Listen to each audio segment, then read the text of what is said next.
भगवान श्री कृष्ण भारतीय संस्कृति और धर्म का एक अद्भुत प्रतीक है। श्री भगवत गीता में भगवान श्री कृष्ण के उपदेशों का वर्णन किया गया है, जिसमें मनुष्य को जीवन, कर्म, ध्यान, शांति, सत्य, योग और सफलता आदि के बारे में गहराई से जानने को मिलता है। उनके उपदेश और विचार सदियों से मानव को जीवन जीने की सही दिशा दिखा रहे हैं। फिर चाहे वह गीता का संदेश हो या उनके जीवन के प्रेरणादायक किस्से, भगवान श्री कृष्ण के विचार आज भी प्रासंगिक है। श्रीमद् भागवत गीता में भगवान श्री कृष्ण ने अपने शिष्य अर्जुन को कुरुक्षेत्र में न केवल ज्ञान की बातें बताईं, बल्कि इसके साथ ही उन्होंने अर्जुन को जीवन जीने की कलाओं के बारे में भी बताया। भगवान श्री कृष्ण ने अपने वचन और अलौकिक ज्ञान के आधार पर संसार को धर्म और सत्य के मार्ग पर चलने के लिए प्रेरित किया है। मित्रों, भगवान श्री कृष्ण के विचारों को हमें अपने जीवन में ज़रूर ग्रहण करना चाहिए। इनके विचारों को ग्रहण करने से निश्चय ही भगवान हम पर प्रसन्न होते हैं और हमें मोक्ष का द्वार हमारे लिए खोल देते हैं। भगवान श्री कृष्ण ने महाभारत युद्ध के दौरान गीता के उपदेश अपने प्रिय शिष्य अर्जुन को दिए और गीता में बताया कि जो मनुष्य जीने की सही दिशा दूसरों को दिखाता है, उसको भगवान का वो प्रिय हो जाता है। श्री कृष्ण के उपदेश हमें धर्म के मार्ग पर चलने और अच्छे कर्म करने के लिए शिक्षा देते हैं।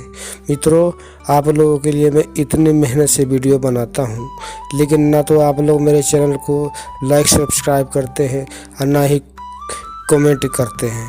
आप लोगों से हाथ जोड़ के विनती है कि मेरी वीडियो को लाइक सब्सक्राइब करके कमेंट में जय श्री कृष्ण ज़रूर लिखें। तो चलिए मित्रों, आइए जानते हैं भगवान श्री कृष्ण के उन महान विचारों को जो कि हमें ज़रूर जानना चाहिए और उसको अपने जीवन में ग्रहण करना चाहिए। चलिए अब शुरू करते हैं। आत्मा का अंतिम लक्ष्य परमात्मा में मिल जाना होता है। धर्म केवल कर्म से होता है। कर्म के बिना धर्म की कोई परिभाषा नहीं है। अहंकार करने पर इंसान की प्रतिष्ठा, वंश, वैभव तीनों ही समाप्त हो जाते हैं। मैं सभी प्राणियों के हृदय में स्थित आत्मा हूँ। मैं सभी प्राणियों का आदि, मध्य और अंत भी हूँ। सत्य कभी नष्ट नहीं हो सकता।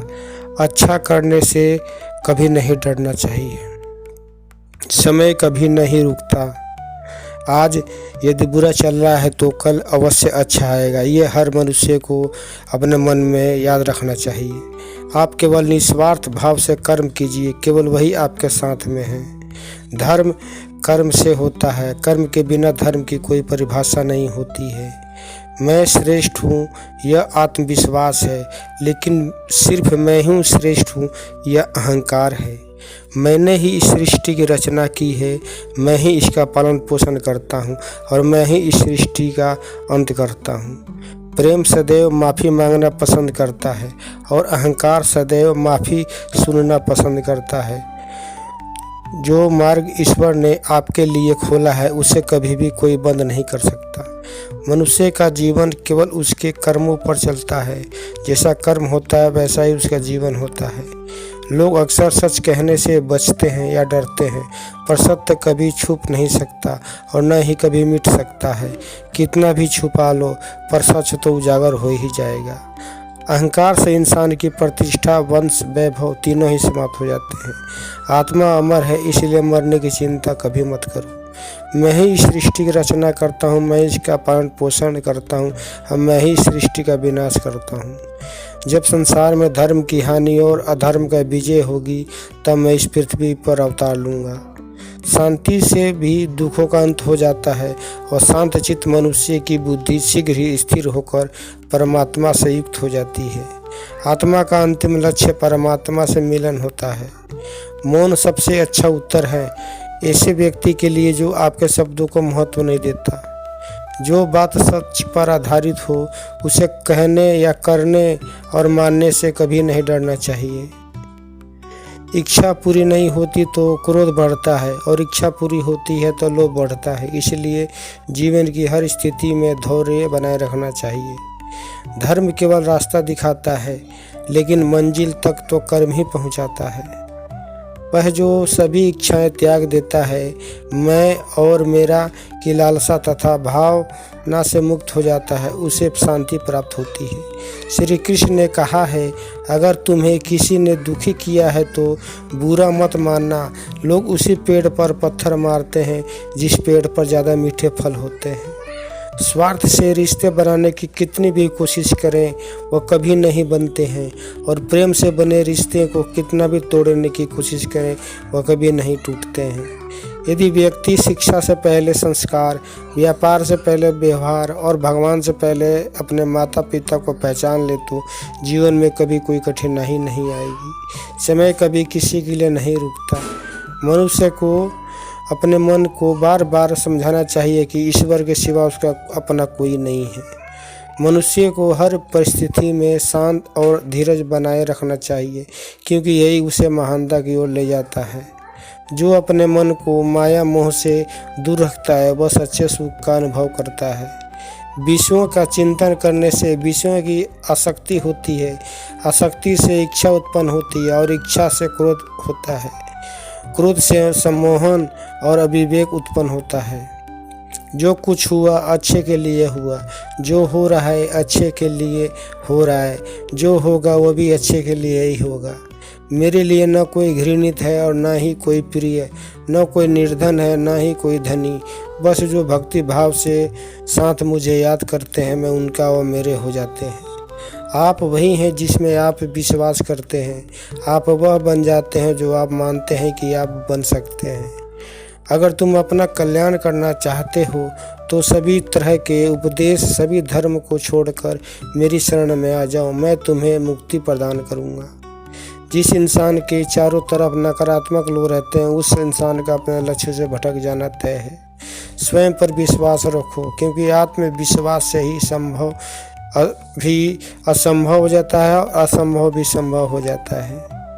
इंद्रियों के अधीन होने से मनुष्य के जीवन में विकार और परेशानियां आती हैं। सुख दुख का आना जाना सर्दी गर्मी के आने जाने के जैसा है, इसलिए इन्हें सहन करना सीखना ही उचित है। निर्बलता अवश्य ईश्वर देता है, परंतु मर्यादा मनुष्य का मन खुद निर्माण करता है। जीवन में वाणी को संयम में रखना अनिवार्य है, क्योंकि वाणी से दिए हुए घाव कभी नहीं भरे जा सकते। मनुष्य के लिए शोक करता है जो शोक करने के योग्य नहीं है, और जो फिर ज्ञान की बातें करते हो। बुद्धिमान व्यक्ति ना जीवित और ना ही मृत व्यक्ति के लिए शोक करता है। मैं हमेशा तुम्हारे साथ, तुम्हारे आसपास रहता हूँ, चाहे तुम कुछ भी कर रहे हो। जो हुआ अच्छा हुआ, जो होगा अच्छा होगा। स्वयं को मुझ पर छोड़ दो, अपने कर्म पर ध्यान दो। कर्म ऐसा जो स्वार्थ रहित, अपाप रहित हो। जीवन में समय चाहे जैसा भी हो, परिवार के साथ रहो। सुख हो तो बढ़ जाता है और दुख हो तो बढ़ जाता है। मोहग्रस्त होकर अपने कर्तव्य पर से हट जाना मूर्खता है, क्योंकि इससे ना तो तुम्हें स्वर्ग की प्राप्ति होगी और ना ही तुम्हारी कीर्ति बढ़ेगी। श्री कृष्ण कहते हैं कि सत्संग ईश्वर की कृपा से मिलता है, परंतु कुसंगति में पड़ना मनुष्य के अपने ही हाथों में होता है। कर्म का फल व्यक्ति को उसी तरह ढूंढ लेता है जैसे कोई बछड़ा सैकड़ों गायों के बीच अपनी माँ को ढूंढ लेता है। मैं सभी जीवों में विद्यमान हूँ, मैं चींटी में विद्यमान हूँ और मैं हाथी में विद्यमान हूँ। व्यक्ति कर्म करने से कभी छुटकारा नहीं पा सकता है, इसलिए तुम्हें हमेशा कर्म करते रहना चाहिए, क्योंकि कर्म के बिना तुम्हारे शरीर का निर्वाह नहीं हो सकता है। परिवर्तन ही संसार के अस्थायी नियम है, इसलिए परिवर्तन से भयभीत नहीं होना चाहिए। जो लोग दूसरों की सहायता करते हैं, ईश्वर उनकी सहायता अवश्य करते हैं। जब यह संसार ही अस्थायी नहीं है, तो इस संसार की कोई वस्तु कैसे अस्थायी हो सकती है। आत्मा शरीर को वैसे ही छोड़ देती है जैसे मनुष्य पुराने कपड़ों को उतारकर नए कपड़े धारण कर लेता है। मन शरीर का हिस्सा है। सुख दुख का एहसास करना आत्मा का नहीं, शरीर का काम है। मान अपमान, लाभ हानि, गम और खुशी सब मन का खेल है। मित्रों, आप मुझे कमेंट करके ज़रूर बताइएगा कि ये वीडियो आप लोगों को कैसे लगी। जय श्री राम, जय श्री राधे कृष्ण।